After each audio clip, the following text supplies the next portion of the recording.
Olá! Estamos aqui hoje para falar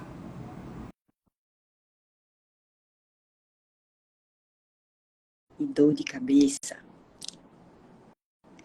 Eu e Letícia Calistri. Vamos embora. Olá! Boa noite, doutora. Boa noite, doutora. Tudo bem? Bom demais. E você, tá boa? Tô bem também. Tranquilo. Muito massa. Hoje vamos falar sobre disfunção temporomandibular e dor de cabeça, correta? Sim, Essa, esse é o tema de hoje. eu acho que esse é um dos mais badalados que existem na DTM, não é? Não só na DTM, a dor de cabeça sem a DTM já é muito badalado, né? Todo mundo gosta de falar sobre isso, porque acho que todo mundo um dia sofreu ou sofre uma dorzinha, alguma coisa de cabeça, né? Então as pessoas se interessam muito, têm muita curiosidade sobre isso. Isso. Dor de cabeça é sinônimo de algo ruim até quando não tem dor de cabeça, né? Então, mesmo que seja em outro lugar, a gente chama de dor de É verdade. cabeça. Realmente é algo que às vezes é um mistério, às vezes é algo que a gente suspeita de alguma coisa, mas às vezes vê que não é, aí trata com quem, né? Aí trata como, e aí a gente tem várias coisas aí que deixam esse tema bastante polêmico, né? Então, eu já queria Sim. convidar aí o pessoal que está por aqui para mandar essa live, botar no aviãozinho aí, compartilhar com as pessoas que têm dor de cabeça, né? Isso é bem importante. E se alguém conhece alguém que tem disfunção temporomandibular, né? Dor nessa região aqui, também é interessante compartilhar, porque a gente vai falar coisas bem legais. Uhum. E para profissionais da saúde também, né, que também querem saber sobre isso, não só os pacientes, mas aqui a gente fala bastante com os profissionais também, Isso, porque é um tema não muito explorado, porém muito necessário, né, muito presente na vida dos profissionais da saúde. Às vezes a gente não sabe muito bem como lidar. Então a ideia hoje é falar também com quem lida com isso no dia a dia da prática clínica. isso é muito importante. Foi bem legal você ter falado sobre isso.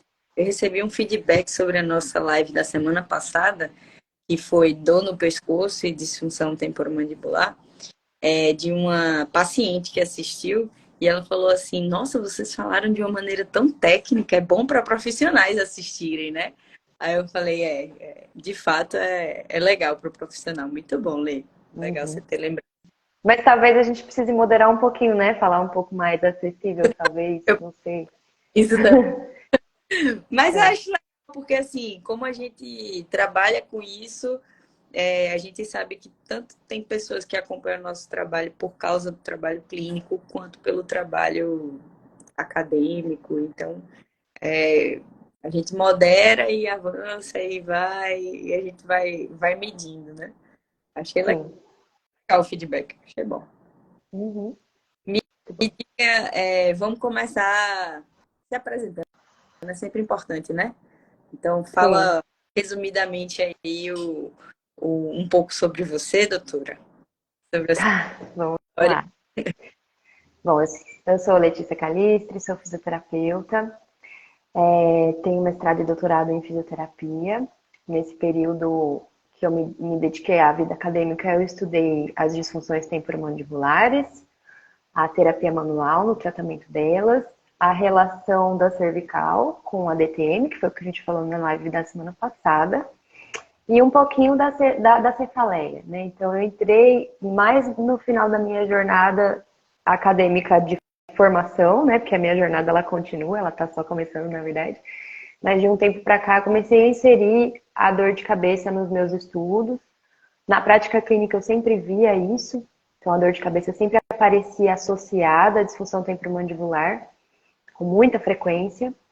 E aí, nos estudos também começaram a surgir variáveis relacionadas à dor de cabeça, desde que eu fui para a Holanda fazer o meu intercâmbio durante o doutorado, onde lá eles falavam já bastante sobre a relação da DTM e da cefaleia.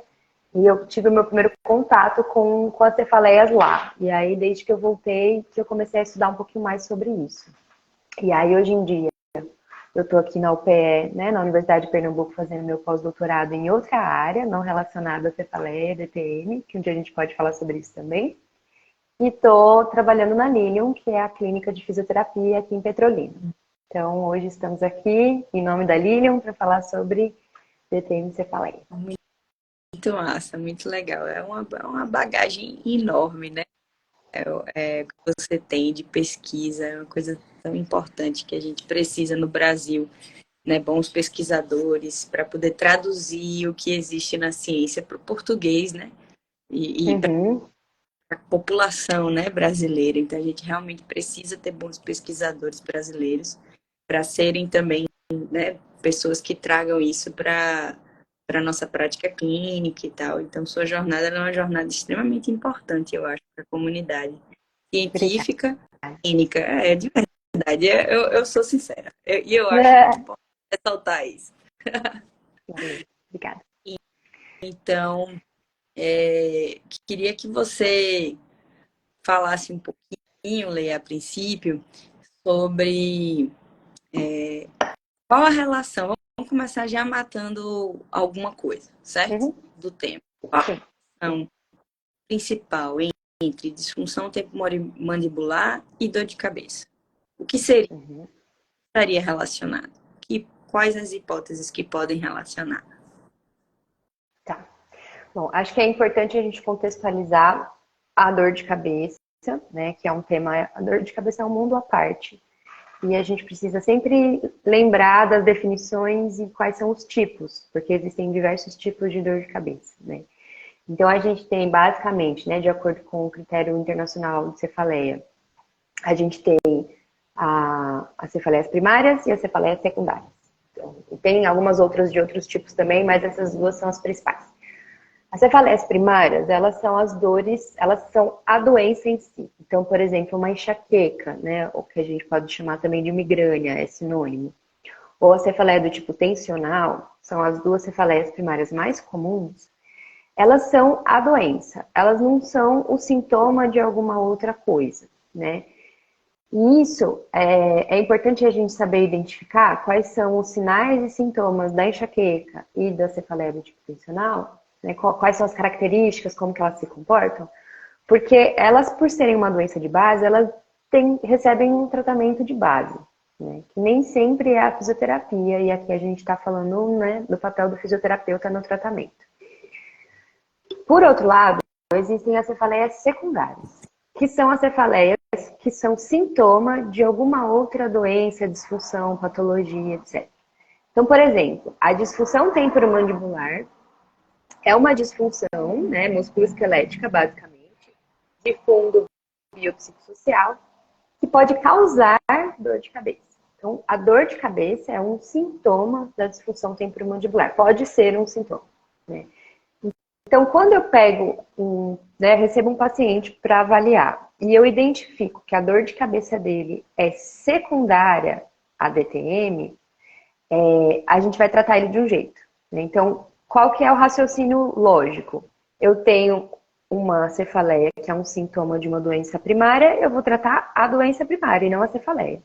Porque tratando a doença primária, por consequência, aquele sintoma deve diminuir ou desaparecer se eu estiver tratando da forma correta, tá? A doença primária, a cefaleia primária, como uma enxaqueca, por exemplo, a gente pode tratar a disfunção associada. Então, por exemplo, migrânia e DTM são muito comuns de serem encontradas no mesmo paciente. Mas elas não estão interligadas, uma não é a causa da outra. Na verdade, elas podem estar, inclusive, dissociadas, né? Elas aparecem meio juntas no paciente, mas não quer dizer que se eu tratar uma, a outra vai melhorar, tá? A gente vai precisar, por exemplo, do apoio de um neurologista para entrar com tratamento medicamentoso para enxaqueca, junto com o tratamento da disfunção temporomandibular, que é mais da fisioterapia, da odontologia, etc. Então é importante a gente saber identificar isso. É fácil identificar isso? Não é fácil, mesmo porque às vezes o paciente tem as duas coisas. Às vezes ele tem uma cefaleia secundária, a disfunção temporomandibular, e ele tem uma enxaqueca. E aí que complica, o negócio fica um pouco mais complicado, né? Mas o próprio paciente vai saber te dizer, não, quando eu tenho a crise de dor de cabeça, que faz com que eu fique no quarto escuro, não posso escutar nada, não posso ver luz. Aquela coisa bem característica da enxaqueca é uma dor. Então essa daqui é uma disfunção que ele tem. Aí, e a outra disfunção, a outra cefaleia, ele fala assim, não, a outra me dói aqui nas têmporas. Quando eu tô com dor na TM também dói aqui, ou depois de mastigar, ou ao acordar, para aquele paciente que tem bruxismo. Então, o relato do paciente é muito importante nesse caso.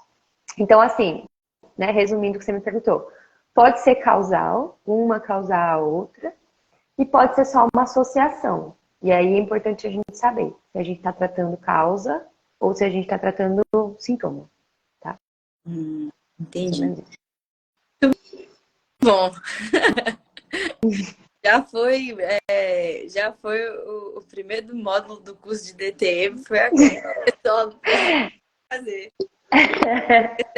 Na verdade, essa explicação é por que vocês precisam fazer o curso? Porque no curso a gente vai ensinar, identificar, tratar, reavaliar, etc. Você falando, para mim ficou bem tudo muito claro, mas a gente vai fragmentar a informação que você deu, porque realmente ela foi É muita muito, coisa. foram muitas coisas. Então, Uhum. do final para o começo, se a pessoa tem uma dor localizada mais aqui ou descendo mais para cá, a dor de cabeça está relacionada com essa dor, pode Uhum. ser que a cefaleia ela seja um sintoma da disfunção temporomandibular. Então, uma Uhum. conclusão seria essa, né? Uhum. A cefaleia, ela pode ser um sintoma da DTM, Sim. mas existe outro tipo de dor de cabeça, que é aquela dor de cabeça primária ou aquelas dores de cabeça miofaciais, né, de tensão miofacial, que seriam dores Uhum. secundárias a outras disfunções, que inclusive a DTM pode ser uma delas. É isso? Isso. Isso? É isso. Uhum. Pronto. É que. Migrânia. Tá. Você falou migrânia aí. O que é migrânia? Que eu acho que tem gente que talvez não saiba. Tá. Você pode A, explicar. certo. A migrânia ou a enxaqueca são termos sinônimos, tá? Popularmente a gente fala normalmente enxaqueca. O nome médico é a migrânia.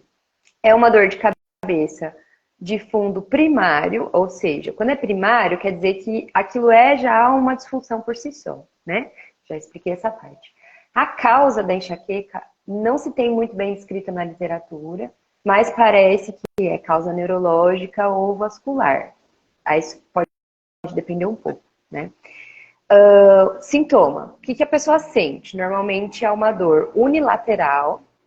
Pode mudar, um dia eu tenho direita, outro dia eu tenho esquerda, mas normalmente ela se apresenta unilateral. Ela pulsa, né? Por isso que tem essa questão vascular, ela pulsa. Ela pode vir em forma de lancinante, que é como se fosse facadas, assim, né? Uma sensação de lança. Ela tem alguns sintomas associados muito específicos, que é a medo ou fobia de luz, de som, enjoo e vômito.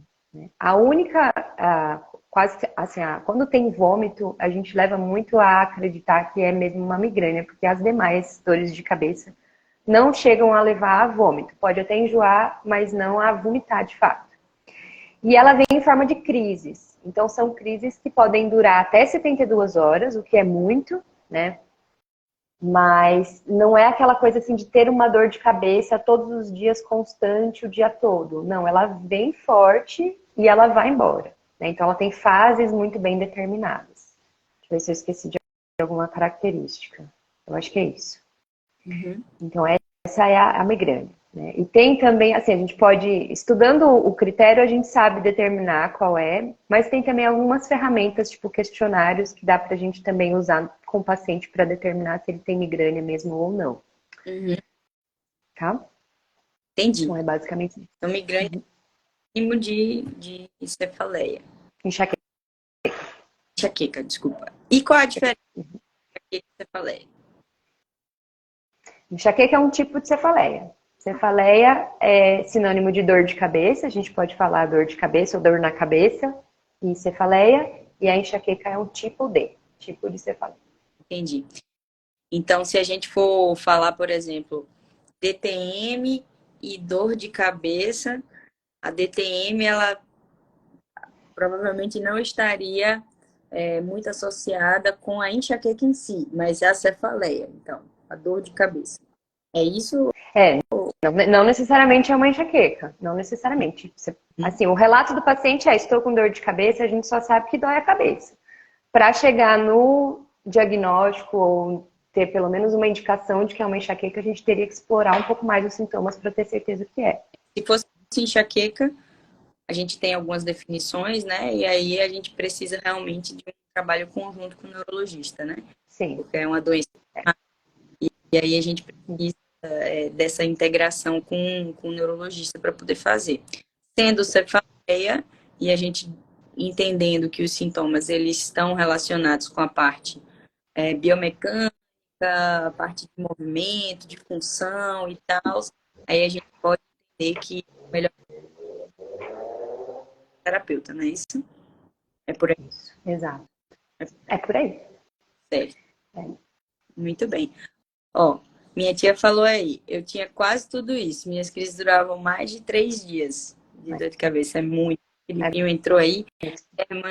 Germana falou aí que você é a melhor mesmo. Ai, Germana. Beijo, Germana. Então, Sim. vamos lá. Diga, você vai falar alguma coisa?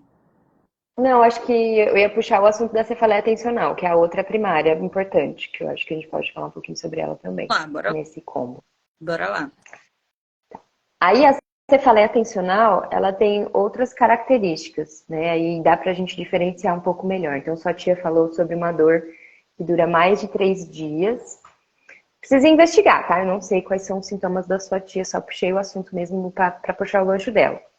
A cefaleia do tipo tensão ou tensional, ela vem de outro jeito. Então, ela não se apresenta mais unilateral. Então, ela é uma dor mais em apertamento, mais bilateral. O paciente faz muito esse movimento aqui.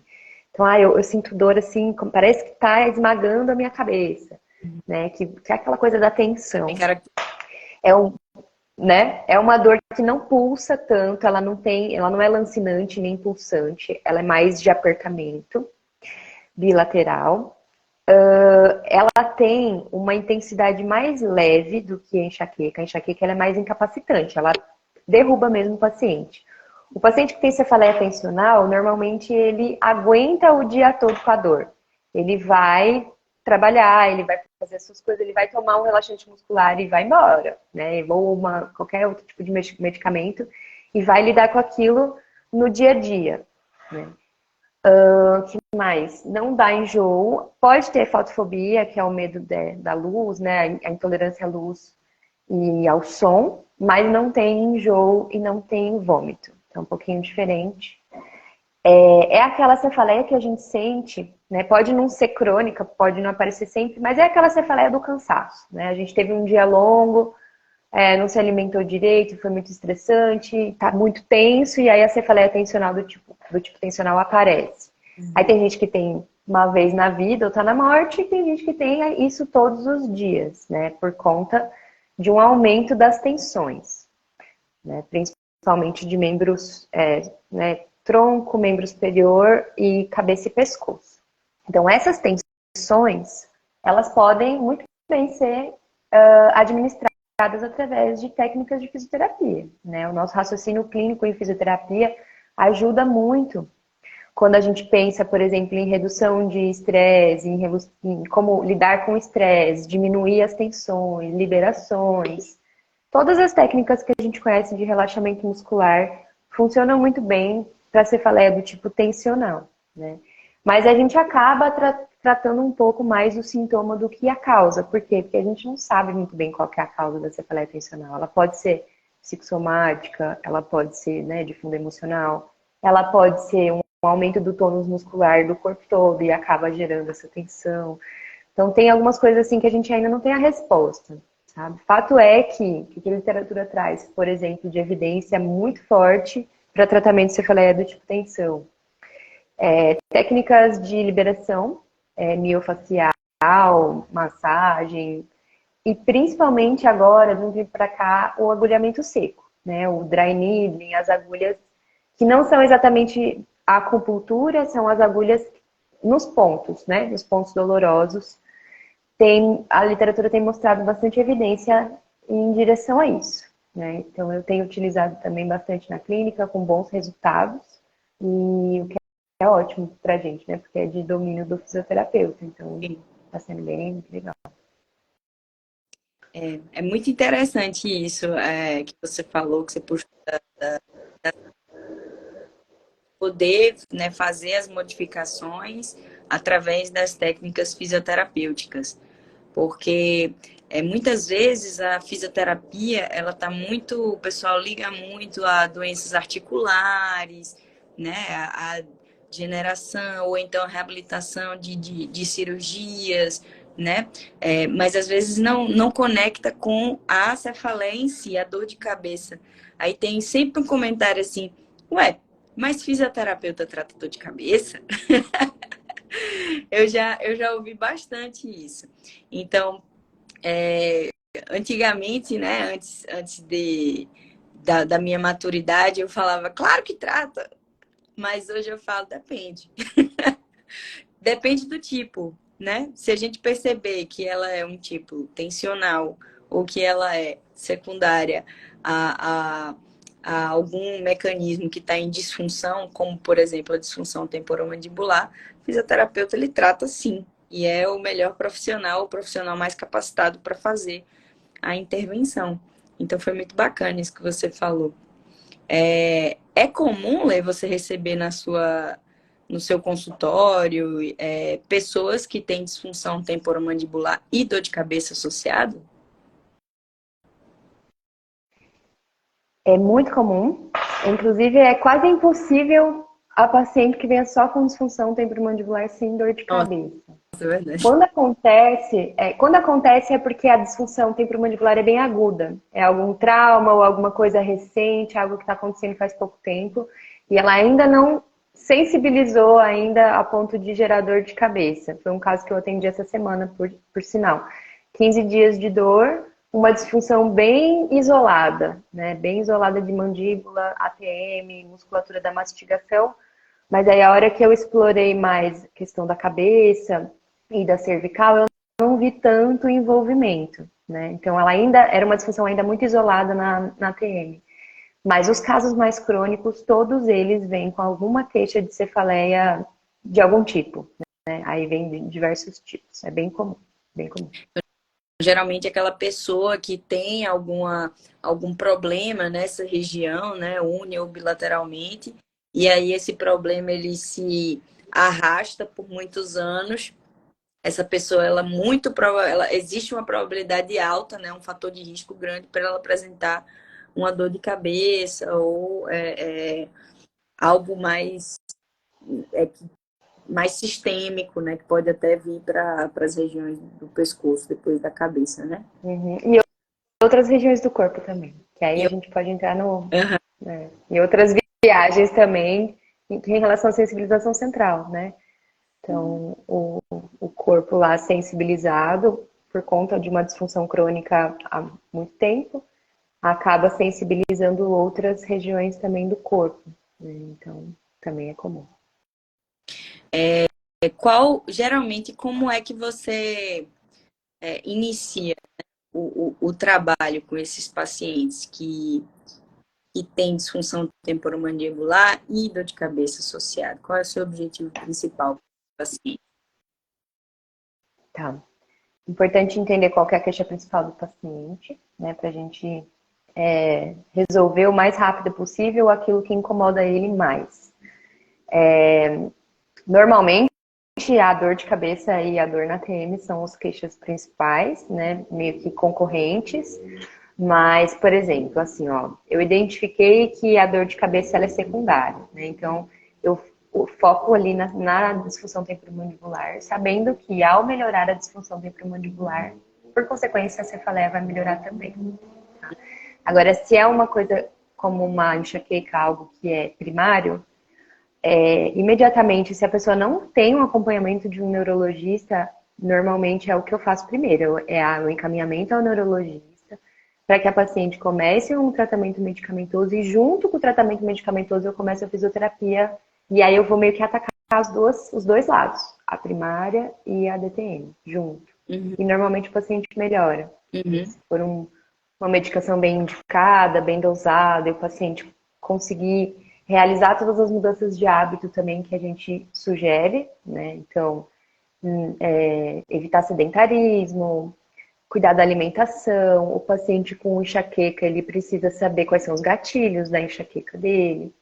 Então, autoconhecimento. O paciente com dor de cabeça, a gente trabalha muito autoconhecimento com ele. Ele precisa, sem que ele fique muito hipervigilante, que isso também não é tão bom, mas o início do tratamento com o paciente que tem gatilhos e que disparam, né, gatilhos que disparam a cefaleia do tipo migrânia ou enxaqueca, a gente precisa explorar as possibilidades para saber o que causa, né? Então, eu comi chocolate e tive uma crise.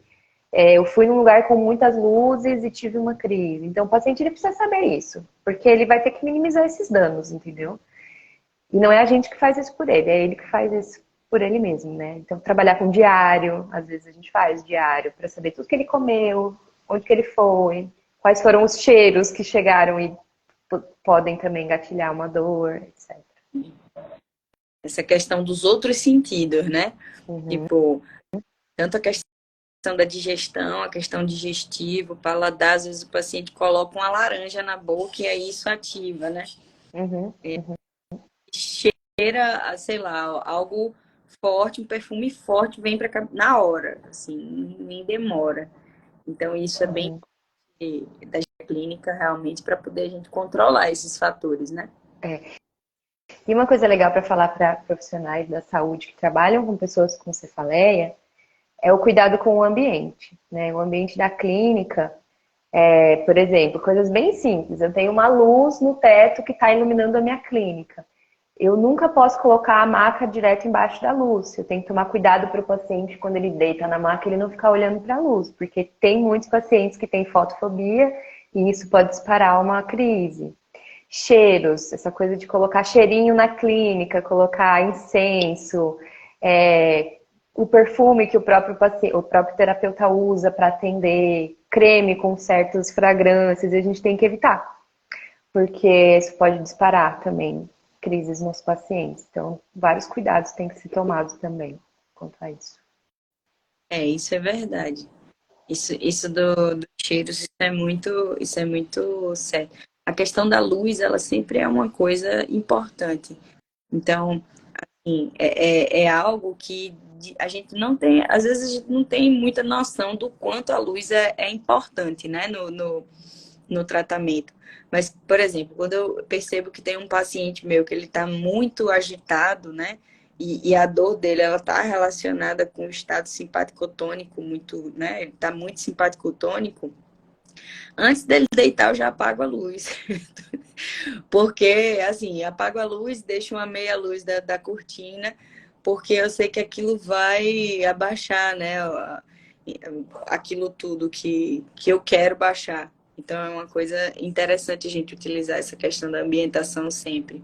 E se a gente pensar, por exemplo, que um paciente que tem cefaleia atencional, geralmente ele vai chegar, às vezes não, mas assim, muitos pacientes que eu atendo, eles chegam numa simpaticotonia, eles chegam muito, né, uma ansiedade, uma agitação, às vezes é uma agitação que nem está externa, está interna, mas chega numa agitação. E aí, quanto mais a gente deixa o ambiente com menos estímulos, né, menos barulho, menos cheiro, menos luz, para poder a pessoa se sentir segura ali e a gente conseguir relaxar ela. Isso vai ajudar a dor de cabeça. Então, isso é uma coisa que eu até falo para os próprios pacientes fazerem isso em casa. Tanto é que a pessoa tem uma crise de enxaqueca, a primeira coisa que ela faz é vou para o quarto escuro, desligo tudo, ninguém fala comigo, boto uma toalha na cabeça e pronto, fica lá, ninguém mexe comigo, sabe? Então, é porque é isso, né? Tem que reduzir os estímulos a zero, quase zero.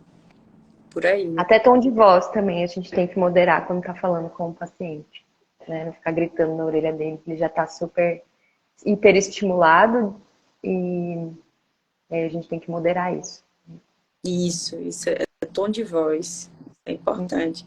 Então, às vezes, o paciente vai para um terapeuta que, às vezes, ele tem uma técnica muito boa, mas se o próprio terapeuta estiver agitado e falando com Uhum. timbre de voz altão, isso pode, Uhum. a técnica pode não funcionar por causa disso, né? Porque faz parte Sim, da ambientação. sim, total. Uhum. Em relação à função mesmo, a disfunção da ATM, Lê, Uhum. agora uma coisa mais nerd, assim. O É. que pode, a musculatura que pode estar mais associada com a disfunção temporomandibular e a dor de cabeça? O que Tá. pode estar assim? Aí a gente vai pensar bastante em dois pontos. O primeiro, na verdade, é o mesmo ponto, só que eu vou explorar. O primeiro que a gente tem que pensar é na cervical, né? Eu não falei de cervical ainda, estou aqui me segurando, mas eu não consigo falar de DTM sem fazer a tríade da cabeça, do pescoço e da mandíbula. Então tem alguns pontos. Pessoal, vai Oi? assistir a live. Pessoal, É. assiste. Quem não assistiu a última, assiste, que é o primeiro capítulo, esse é o segundo, desenvolvimento. Tem pontos de dor na região da cervical, cervical alta, esternocleidomastoide, trapézio. Tem vários músculos da região cervical que podem referir dor para a cabeça, né? E a gente já sabe que existe uma relação DTM cervical. Então, pode vir daí, então, disfunções musculoesqueléticas de cervical associadas a DTM podem também referir dor para a região da cabeça. E aí a gente vai tratar isso. Tem que também, né, descobrir a causa, se tem alguma disfunção biomecânica, desequilíbrio entre a musculatura, isso a gente já falou bastante na outra live. Então, essa parte da cervical, ela se mantém. E a gente tem que pensar na musculatura da mastigação também, né? Então, vamos pensar um paciente que tem hábitos, que faz hábitos parafuncionais, como bruxismo, apertamento, roer unha, qualquer hábito que seja parafuncional com a região da mandíbula. E às vezes foge um pouco do óbvio que é o bruxismo e o apertamento, mas o morder dos lábios, a bochecha, ficar movimentando a língua de forma repetitiva. Então, tem várias coisinhas que podem ser hábitos parafuncionais. O que são hábitos parafuncionais? Quando eu exijo da minha musculatura algo do qual ela não está preparada, né? Então, a nossa musculatura da mastigação, principalmente os masseteres, né? Que são esses músculos aqui da bochecha, que quando vocês apertam assim, vocês sentem o músculo saltar, né? Esse é o músculo principal da mastigação, que eleva a nossa mandíbula. Esse músculo, ele é forte, né? Ele consegue gerar muito torque. Então, quando eu preciso morder alguma coisa forte, mastigar, ele está pronto. Só que ele fadiga muito rápido, né? Porque ele tem esse tipo de fibra do tipo 2. Está preparado para gerar força e logo ele vai fadigar. Então, se eu exijo dele por muito tempo uma atividade para mastigar, para morder, para apertar, etc., durante várias horas, por exemplo, se eu masco chiclete durante 2, 3 horas, essa musculatura ela entra em fadiga, né? E a gente tem uma musculatura aqui na região das têmporas, que se vocês colocarem as mãos aqui e morderem, vocês vão sentir a musculatura saltando. Essa é a musculatura, né, os músculos temporais. Eles também fazem o mesmo movimento do masseter, eles elevam a mandíbula, por isso que quando a gente aperta, a gente sente. Essa musculatura, ela tem uma característica diferente, então ela aguenta muito mais tempo, ela não gera tanto torque, ela não é tão forte, mas ela aguenta bastante tempo. Só que ela não foi feita aqui falando, ela tá ativando, beleza. Mas quando eu faço força com a mandíbula, é uma atividade que esse músculo não está preparado para isso. Ele não foi feito para gerar força, ele foi feito para posicionar o côndilo mandibular, coisas mais finas, controle fino. E aí a gente desequilibra um pouquinho essa musculatura, vai surgir os pontos de dor, né? Esses carocinhos que a gente consegue inclusive palpar, e quando a gente palpa, a dor reflete, né? A dor refere para outros lugares. Então, esse desequilíbrio muscular que vai acontecer entre masseter e temporal, ele pode gerar uma dor que se confunde com a dor de cabeça, que na verdade é uma dor muscular, né? Uma dor musculoesquelética. Tanto é que quando a gente palpa a musculatura, dispara a dor de cabeça. O paciente fala, nossa, é isso aqui que eu sinto, essa é a minha dor de cabeça. Né? Então, a dor de cabeça secundária à DTM, o que a gente precisa ter? Primeiro, disfunção temporomandibular. Não existe cefaleia secundária à DTM sem DTM. Então, tem que ter a disfunção. Então, meu diagnóstico parte daí. E aí eu vou explorar essa região de temporal. Normalmente, a queixa do paciente já é nessa região. Pode ser bilateral ou pode ser unilateral do mesmo lado da disfunção temporomandibular. E ela vai aparecer, a gente consegue reproduzir ela com a palpação ou com o movimento da mandíbula. Então o paciente abre, fecha a boca, faz os movimentos, ou às vezes até função, mastigação, fala, e aí ele sente a dor. Né? Então essas são as características da disfunção, ou da cefaleia secundária à disfunção temporomandibular.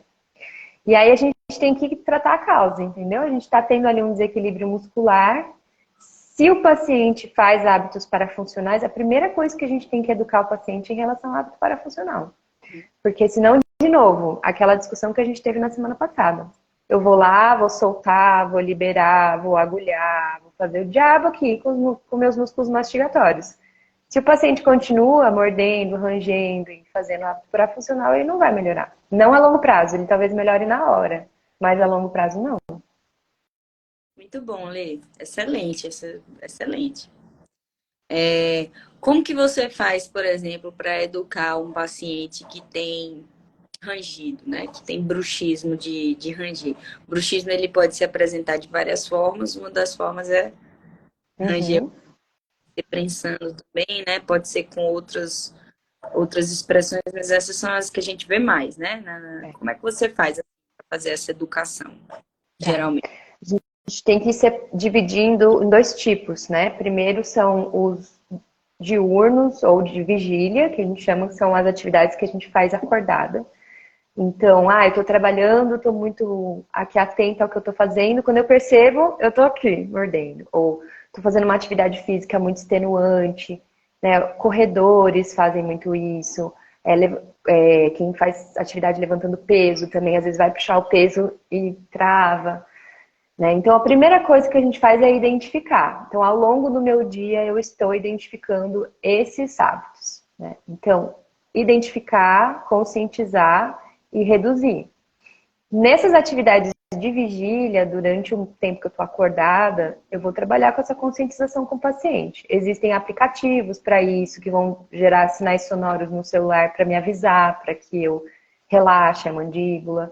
A gente pode trabalhar com um post-it no posto de trabalho do paciente, para ele olhar e lembrar. Então, tem várias coisas que a gente pode trabalhar com o paciente, relaxamento da mandíbula, tem alguns exercícios para relaxar. Isso das atividades de vigília, né?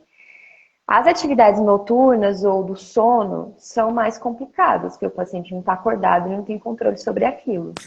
E aí que a gente lança a mão da colaboração com dentistas para fazer uma plaquinha, né? Então, aí já discutimos também a plaquinha na semana passada, eu acho. Não me lembro, acho que sim. Um pouco. Falamos, né? Agora eu tô... Citou, foi. Então, a plaquinha, ela vai proteger os dentes, né? Ela não vai causar relaxamento muscular, ela não vai causar proteção de articulação, né? Por muito tempo acreditou-se que a plaquinha fosse capaz de fazer isso, mas, na verdade, atualmente o que se tem de evidência é a placa protege os dentes, a gente precisa dos dentes para o resto da vida, e tem gente que quebra dente fazendo bruxismo durante a noite, rangendo dente durante a noite. Então, a gente acaba utilizando e indicando para um profissional que faça uma boa placa. E tem algumas outras coisas que têm sido feitas por aí também, como, por exemplo, o Botox, né, da musculatura. Aí eu acho que a gente nem deveria entrar muito nesse mérito, porque a gente nem pode fazer, né? Então, mas existe essa possibilidade também. Entendi. Sobre automassagem e esse tipo de coisa, ou intervenção para isso especificamente, para o bruxismo em si, é uma coisa que você gosta de passar? Isso eu estou perguntando agora, é uma pergunta pessoal mesmo. A maioria das perguntas que eu faço é para a gente começar os assuntos. Mas essa é uma pergunta minha. porque eu passo desativação de masseter, né? Massagem para essa região, massagem para cá. E aí eu queria saber o que tem na literatura sobre isso. Carol, autocuidado é tudo, né? Acho que automanejo, o paciente ser independente, saber fazer as coisas que aliviam a dor dele é essencial. Sou super a favor disso, independente, assim, a literatura não traz muita informação sobre a automassagem. A gente sabe sobre algumas técnicas de massagem feitas pelo terapeuta, que inclusive com estudos com eletromiografia para diminuição da ativação muscular, a gente já sabe que essas técnicas elas são capazes de diminuir essa ativação, essa atividade muscular. Uhum. A automassagem, a gente precisava inclusive desenvolver um estudo sobre isso, assim, para ver se ela é tão capaz de reduzir essa atividade quanto uma massagem feita por um profissional treinado. Não tem nada na literatura sobre isso. Mas eu passo muito para os meus pacientes fazer também, principalmente se o paciente sente alívio com essa técnica, né? Tem que lembrar do tripé da prática baseada em evidência. O que está na literatura, então eu estou trazendo o que tem de evidência sobre massagem, tem boa evidência, beleza. A minha experiência é de que isso funciona. E o paciente gosta disso, isso é bom para ele, não traz efeitos colaterais, né? E ainda produz bons efeitos de relaxamento. Então, quando o tripé casa, né, aí a gente faz a indicação da automassagem. Então, tem vários pacientes meus que fazem, tanto dentro da boca, por fora, durante o banho, antes de dormir. É bem legal. Eu gosto bastante. É legal mesmo. Eu lembro de uma época que eu estava na faculdade ainda e eu ficava fazendo assim, quando eu estava voltando de ônibus para casa. Uhum. Mas assim, foi uma coisa bem passageira, não foi algo que demorou, não. Mas nessa parte, nesse capítulo da minha vida, eu tinha dor em Uhum. todo, eu travava do joelho, dor de cabeça, tem tudo, né? Na faculdade é difícil às vezes a gente ter uma saúde muito equilibrada, né? Porque a gente está numa correria muito grande. As pessoas que você vê que tem DTM e a cefaleia, né? A dor de cabeça associada, geralmente como é que tá o estilo de vida dessas pessoas, assim? Como é que tá esse capítulo da vida delas? Carol, os pacientes mais difíceis de tratar são aqueles que têm bons hábitos de vida e a gente não sabe muito bem por onde começar, tá? Eles não estão imunes à dor de cabeça e à DPM, porque já tratei alguns deles. Mas a grande maioria dos pacientes que chegam para mim, normalmente, são sedentários, bastante estressados, ansiosos, muitas vezes deprimidos, tomando medicação ou não, às vezes sim, às vezes não, Uhum. e que não cuidam muito bem da alimentação. E assim, isso não só na minha prática clínica, mas também a literatura traz que tudo isso que eu falei são fatores de risco para dores crônicas em geral, incluindo a cefaleia DTM. Então, assim, primeira coisa é explorar esses hábitos com os pacientes e tentar tirar eles desse ciclo que é tão ruim. Ah, e qualidade de sono também, que eu falei. Então, ansiedade, depressão, qualidade do sono, Uhum. medo de movimento. Todo aquele ciclo da dor crônica se aplica tanto à cefaleia quanto à DTM, quanto as duas coisas juntas. Então, a gente tem que cuidar de forma global, sim. Uhum. Aí a dificuldade, isso que eu estava falando, a dificuldade é quando o paciente está bem equilibrado nesses aspectos todos e ainda assim tem dor. Aí é mais difícil. Mas quando não tem muito bem equilibrado algum desses aspectos, é um dos caminhos por onde eu percorro também durante o meu tratamento. Entendi. Tem que ver caso a caso, né, para poder ver que vai Sim. fazer. Dígito pressão ou dry needling? Bate bola.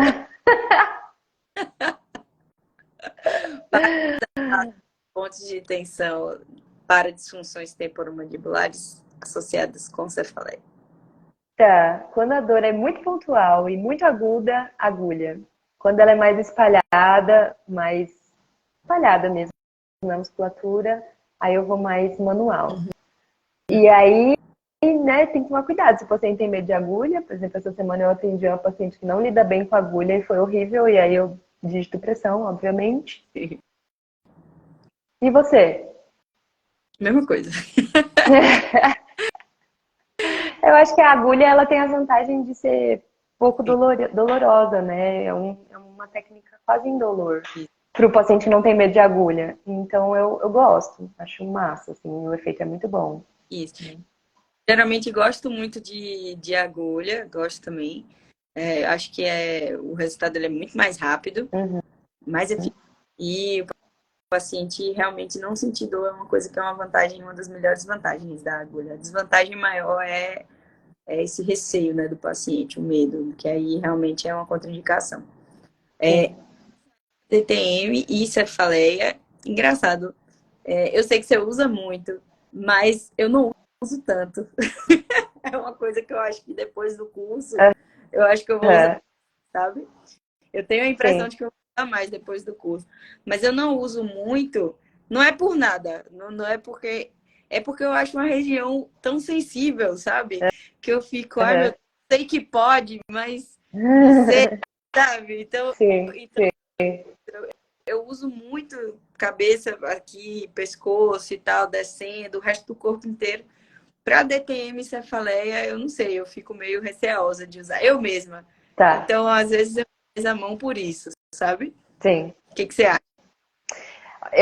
Eu, eu não usava também, vou falar pra você que eu comecei a usar de um tempo pra cá. E quando eu comecei a usar, foi porque colocaram uma agulha no meu masseter. Eu tava com muita dor no masseter e no temporal.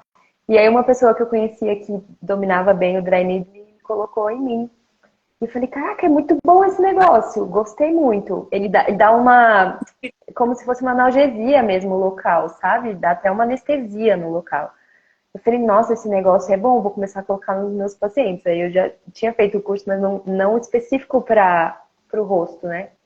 Olha Aí eu falei, só. nossa, interessante. E aí eu comecei a usar, e depois que eu fui ver, né? E aí eu comecei a estudar isso também, teve uma revisão sistemática de cefaleia tensional que eu fiz, que eu encontrei estudos sobre isso. Falei, ó, tem mais gente pensando nisso, não é só a prática clínica, não. A literatura também estava trazendo evidências sobre isso. Sobre a Aí, importância. dessa vez eu fiz o contrário. Eu fui para a clínica primeiro e depois eu fui pesquisar. Não aconselho, mas Não, acontece às vezes. mas leva bem, porque as coisas começam da prática empírica, né? A gente não pode Uhum, fazer isso o tempo inteiro, mas às vezes acontece. Me conta, sim. conta então, pela revisão sistemática que você falou, isso é um concern, né? Isso é uma preocupação de outros terapeutas também? Como preocupação com o quê, Carol? Do, do dry, além de minha e sua, por exemplo? Não uma preocupação, mas a utilização do dry needling para cefaleia do tipo tensional tem sido muito feita na literatura. Tem já estudos, ensaios clínicos sobre isso já, com um efeito muito grande. Foi isso que eu quis dizer. Não a preocupação, a utilização. Entendi, eu tinha entendido outra coisa. Tá, Não, entendi. entendeu? Agora eu entendi. Beleza. Mas interessante, então eu acho que depois do curso eu vou me sentir mais à vontade também para usar isso. Eu vou aplicar Legal. em você. Aí você vai entender. Tá certo, eu quero. Fechou. Amiga, a gente tá quase no fim aí, queria que você falasse um pouquinho sobre o curso, né? Sobre essa coisa tão legal que a gente vai fazer aí, primeira vez, presencial lá na clínica. Queria que você falasse um pouquinho aí Tá. no contexto DTM, você fala, que as pessoas podem esperar do curso. Massa. Bom, o curso que a gente preparou aqui para Petrolina é um curso de 16 horas, presencial, onde a gente vai fazer um pouquinho de teoria e muito prática, né? Não consigo fazer só prática, a gente vai falar sobre prática baseada em evidência, eu vou trazer estudos, eu vou trazer teorias, a gente vai falar sobre mecanismos. Vamos abordar tanto a disfunção temporomandibular quanto a sua relação com a cervical e com a dor de cabeça. Com toda essa introdução da dor de cabeça que eu dei hoje, assim, rapidão, em 5 minutos falei um tanto, a gente vai destrinchar tudo isso. Um pouquinho de cada coisa, o que se tem na literatura, quais são os mecanismos, quais são as evidências. vamos praticar as coisas que estão sendo faladas na literatura entre a gente, né? Então a gente vai ter maca e aí todo mundo vai fazer e um vai ensinar o outro, etc. A minha ideia, então, são 16 horas, a gente vai começar na sexta-feira, às 6 da tarde até de noite, no dia 25? No último final de semana, né, de Último agosto. final de semana de agosto. É que eu tô confundindo com a data anterior. Uhum. Mas tá aí no perfil da Lilian, vocês vão encontrar informações mais precisas sobre a data, que agora eu dei uma bugada. Mas é 27 mesmo. Eu acho que é Acho isso. que 25, 26, 27. Aí no sábado, o dia todo, de manhã e à tarde, e no domingo de manhã, a gente faz a última parte do curso. Informações sobre o curso, entre em contato com a gente para perguntar. A gente tem um PDF com várias informações sobre a minha trajetória, sobre o conteúdo do curso, sobre horas, sobre pagamento, sobre tudo isso. E venham fazer. É específico para fisioterapeutas. O Vale do São Francisco precisa disso. Os nossos pacientes estão precisando muito de profissionais capacitados em tratamento de DTM e cefaleia. E tem espaço para todo mundo. Tem espaço para todo mundo. Quase 400 mil habitantes, pelo amor de Deus. Sim. Já vai acabar. Quem é sua avó? É minha A sua tia. tia. É, que eu vi que a sua avó estava por aí também, né? Vovó tá também. Vovó assiste Ai, tudo. que gostoso. Chateada porque eu não avisei da última. Ela ficou comigo. Que fofa. Ela ficou... Lê, muito obrigada. Aprendi muito hoje. Tá Nada. bom da gente até o final do ano, porque eu tô me sentindo já daqui a pouco especialista igual você. Vai fazer um caderninho, DTM, cefaleia. Vou fazer. Tem até uns tópicos aqui que eu acho importante, né? De depois a gente conversar mesmo. Anotei aqui umas coisas. Então, acho que foi. Bonitinho. Na semana que vem a gente tem uma outra live, né? É a terceira live desse como é que fala? Dessa série, né? Que a gente está fazendo sobre DTM e tal. E então na semana que vem a gente se encontra novamente. Isso. Queria agradecer. Muito obrigada. Deixe suas mensagens de luz para poder a gente finalizar aqui. Mensagem de luz. Boa noite, pessoal. Obrigada por ter me escutado até agora. Beijos. Beijo, gente. Até semana Até. Tchau, que vem. tchau. Beijo. Tchau.